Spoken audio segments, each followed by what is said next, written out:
Now here's what the CBC won't tell you. Hey Canada, you just gave your politicians another raise on April 1st, 2026. April Fool's Day, how perfect. A regular backbench MP now pulls in $218,600 a year. Ministers are at $322,700.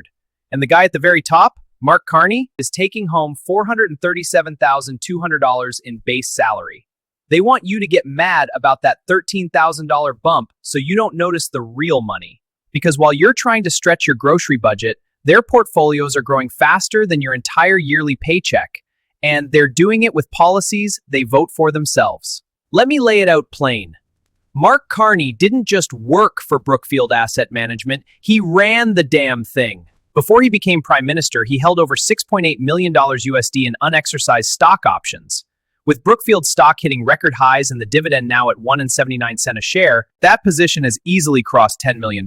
He calls it a blind trust. I call it a blindfold on a guy who already knows exactly where the safe is. Conservative Melissa Lantsman has disclosed holdings in Brookfield Renewable Partners, the Bermuda-registered arm that pays almost no tax. Scott Reed, Cheryl Gallant, and Stephen Ellis have all listed Brookfield investments in their public disclosures. So you've got MPs from both sides sitting in the same room, voting on policies that pour billions into the very companies they own pieces of. Now watch how the money flows.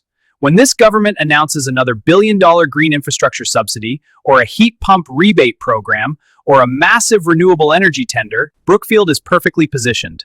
Brookfield owns Enercare, the biggest residential energy efficiency company in Canada. They own huge chunks of Canadian infrastructure, pipelines, renewable power plants, and real estate. Every time Ottawa pushes net zero spending, Brookfield's contracts get fatter.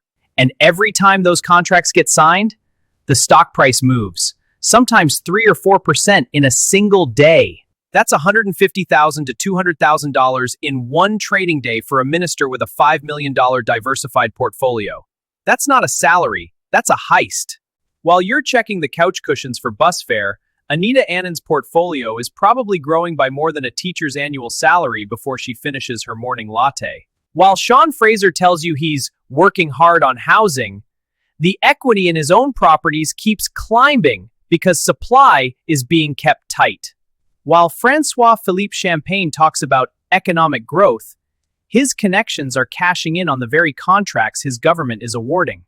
And don't forget the pension scam on top of it all. You and I pay into CPP every paycheck. The average senior gets about $803 a month. But these politicians, after just 6 years, are vested for life pensions worth $3 million to $5 million in guaranteed payouts. And guess where the CPP Investment Board has parked a massive chunk of your retirement money? Brookfield. They're using your savings to pump the stock price of the company their bosses own. It's a perfect circle. You pay the taxes, you pay the pension contributions, they award the contracts, their stocks go up, and their pensions get fatter.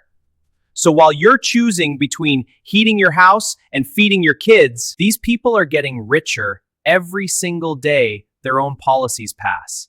Here's what the CBC won't tell you. They don't need the salary raise. The salary is just the legal cover. Their real money is indexed to win no matter what happens. If the economy crashes, they pass a bailout that saves their stocks. If it grows, their stocks go to the moon. Heads they win, tails you lose. I'm Earl. I'm just a regular Canadian who's tired of watching my country get sold out while I try to afford a loaf of bread. If you're watching this and you're as annoyed as I am, do something about it.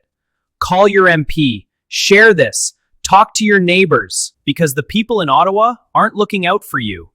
They're too busy watching their tickers. Stay awake, Canada.